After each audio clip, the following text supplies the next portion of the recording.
Yeah, this is the 14th edition of the report. It's something that Transparency International produces every 2 years. And just to remind your viewers, Corruption Watch is a chapter of Transparency International, which is an international anti-corruption movement, effectively with offices in countries all across the globe. This report in particular assesses something called the OECD Anti-Bribery Convention. The OECD is the Organization of Economic Cooperation and Development, made up mostly of developing economies, but South Africa is part of it, and there are nearly 50 countries around the globe that subscribe to the OECD. And like some of the other big international acts, like the Foreign and Corrupt Practices Act in the US and the UK Anti-Bribery Act, the OECD provides a kind of framework by which its member states are meant to be addressing the fight against corruption, and in this case, particularly the issue of bribery. And one of the big findings is that bribery, and international bribery, is something which all countries are subjected to. There's no region of the world or country which is immune from these types of practices, and that fundamentally we need to have much stronger regimes when it comes to investigating bribery, enforcing it by pushing through prosecutions, and then actually recovering funds which could then be used to compensate victims of corruption. What scares me is looking at the report and reading it is that we're at the lowest levels ever when it comes to these convictions of international corruption, and that is what we are looking at here. So it's dropped substantially since some of the other reports were coming out. What's going on? Talk to us about why the conviction of corruption is not a good trend right now. One of the big excuses that gets given over the last 2 years was obviously the impact of COVID and the fact that people being in lockdown, including officials, law enforcement officials and investigators, really stymied investigations. I think the world's focus was on other issues over this period, and I think that could be a reason why we see declining enforcement. But this is a difficult crime to investigate. It's a crime. These are the types of crimes that require specialized skills, and it requires significant cooperation across jurisdictions. So, one of the things that happens with corrupt proceeds or proceeds of bribery is that it gets laundered. We see a phenomenon of money laundering. And whether we look at our own domestic situation, whether it be the findings of the SIU investigations into PPE, or even if we look at state capture and the profits extracted by the Gupta Empire, most of those funds were taken out of South Africa through money laundering. We're talking tens of billions of rands, and it becomes very difficult to track that money once it leaves its original destination and then goes into other accounts. So, there's the other questions around whether there's an international political will to effectively combat corruption. So I think we are in a very difficult moment, which often gets compounded by other things like the wars in Russia and the Ukraine. I want to break it down a little bit for viewers that perhaps are wondering what the results look like. So there are 47 countries that are looked at here, and it's broken down. I'm just going to break it down into 2 countries out of all of the 47 countries have basically got something that they say is an adequate reporting. That's what they say. Only 2 of the countries have an active enforcement of it. 7 countries have moderate enforcement. 18 countries have limited enforcement, and South Africa falls into that category of the other 7 or the other 18 countries of limited enforcement. And then 20 countries have little or no enforcement. So let's look at where the category we're sitting in right now. So limited enforcement, not a great place to be, and we understand and we see that and complain about it on a daily basis, that we don't see people being actively prosecuted for corruption. It's there, but the prosecution is not happening. So this, even on a global scale, talk to us about our results in this. It's really interesting, as you point out in that map, and it's really only the United States and Switzerland, that at the moment have very enforcement regimes which are very strong. And there was a lot of politicking over the years in terms of Switzerland being a secrecy regime. Look, I mean, if we look at South Africa, we have to evaluate the state of our prosecutions, the state of our law enforcement, the state of our investigations in the backdrop of what we've been through over the last 10 to 15 years.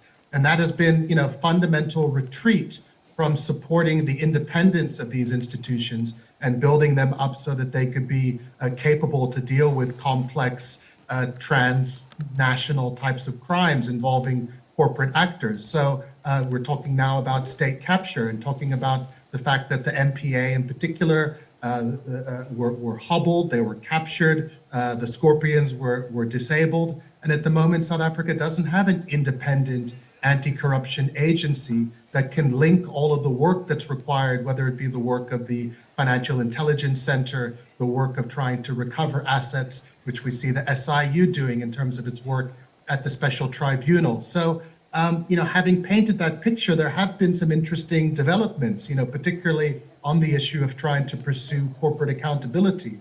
The one has been the banning of Bain Consulting for 10 years, the blacklisting of Bain from doing work with government.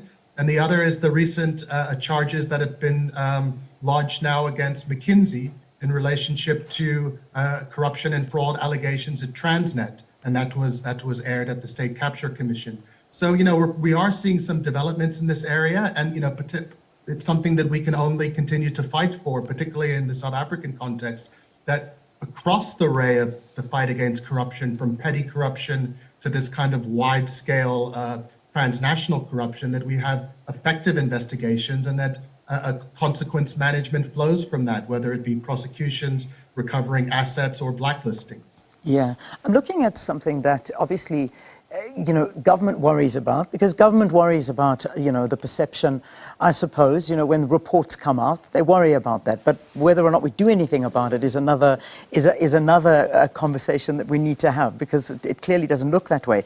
But we saw recently the Minister, Ronald Lamola, coming out and saying, grey listing, putting South Africa on a grey list. This is the Financial Action Task Force. They'll do everything not to be on that grey list. Now, South Africa is basically sitting in this category where it could be grey listed, which can be very, very bad for the economy in South Africa. And the reason why we could be grey listed is because of corruption, because of money laundering, and because of many other inequalities that they look at, and saying that this is not a good space for South Africa to be in. Then, of course, he spoke to the fact that there's so many initiatives that are in place. I'm talking about the minister, saying there are many, many initiatives in place to get rid of any kind of this corruption. And yet, are they working? And again, it's proven that they're not when you look at this index. So, grey listing us, what the government says, but what's actually happening, why is it not all coming together? I think, I do think that one of the big challenges is leadership, and consistent leadership to drive an anti-corruption agenda. So to say, we have the political will to fight corruption. We're going to use all of the resources available to us to do that. So that means we're going to put the right laws in place. We're going to have the right resources given to law enforcement. We're going to build independent institutions. We have something called the National Anti-Corruption Strategy, which was approved by Cabinet. You look at that document, which is a sound piece of strategy, and we really focused government resources squarely on implementing the key recommendations in there. What are the key recommendations? Having a system of enhanced whistleblower support, reforming the public procurement system, establishing an independent anti-corruption agency. These are all basically proposals which have been approved by government. In many cases, they've been endorsed by the ANC at different party conferences. So, now is the time to exercise the political will and to kind of drive this agenda. And I think grey listing is a great example, because now the consequences of that are further economic knock-on. It's like having a Moody's a downgrade, and we're going to have to scramble to get off that grey list by doing the things that we needed to do in the first place, which is ensuring we have transparency in the system, ensuring we have credible law enforcement, and really seeing processes moving in terms of creating much better protection and support for whistleblowers who ultimately are at the heart of exposing corruption, because we know corruption happens behind closed doors and smoky rooms and is very difficult to uncover without courageous people coming forward and blowing the whistle. Yeah, I mean, let's talk about whistleblowers, because, without whistleblowers, we don't know what's going on. And yet, as a country, we have a very poor track record when it comes to the protection of whistleblowers and looking after them. Babita Deokaran, that's all I need to say.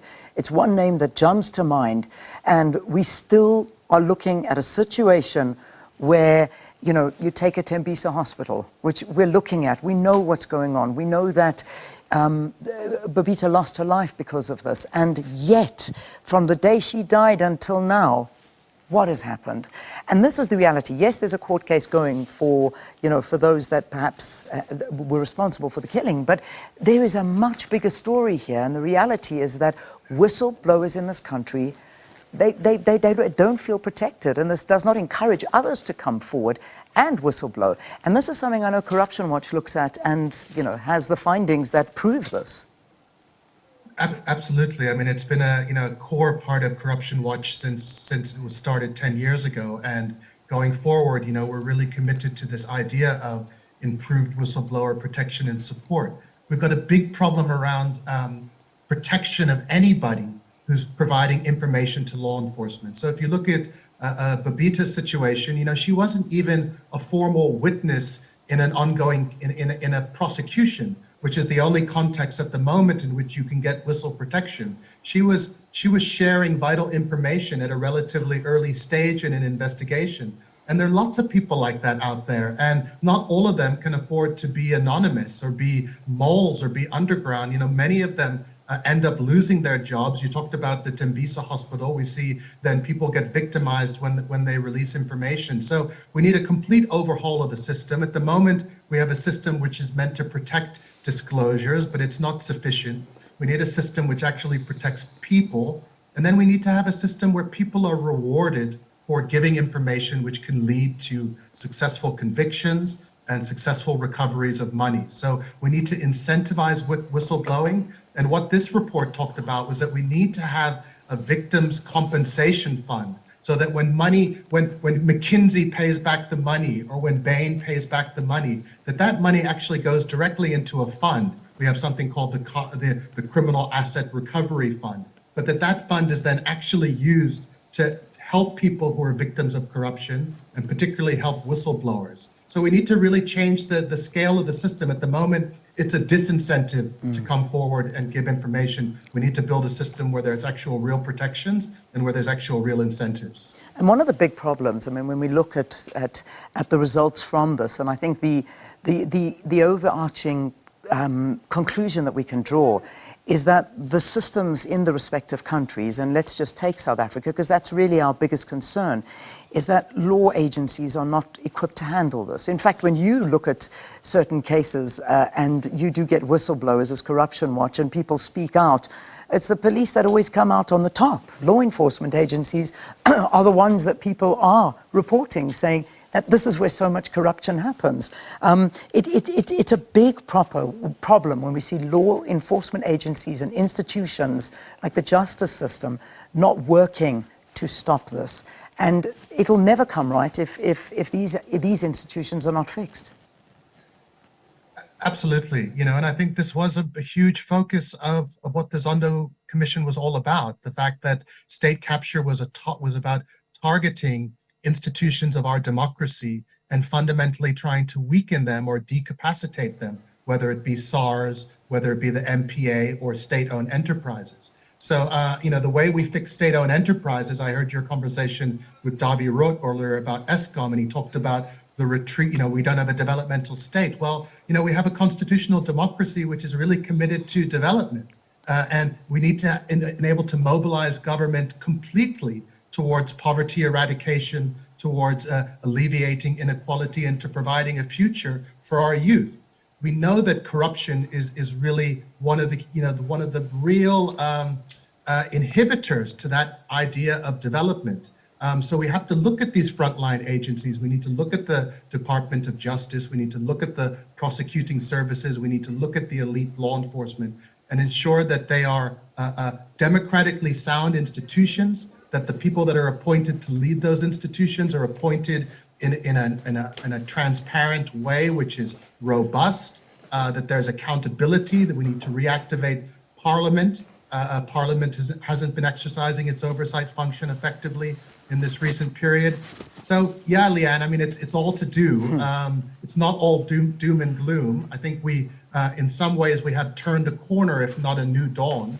And I think the new cases that are being enrolled by the MPA need to be supported, and we need to watch them closely. Yeah. But the fight against corruption, to undo what's been done, is going to take a lot of time, and it's going to take resilience in terms of political will and bold leadership. Karam, in literally 30 seconds, I say names like Bain, McKinsey, Bell Pottinger, the Gupta family, all of these things that we hear these names and we do think automatically that these are big cases that unfortunately have been sitting with us, and we talk about state capture.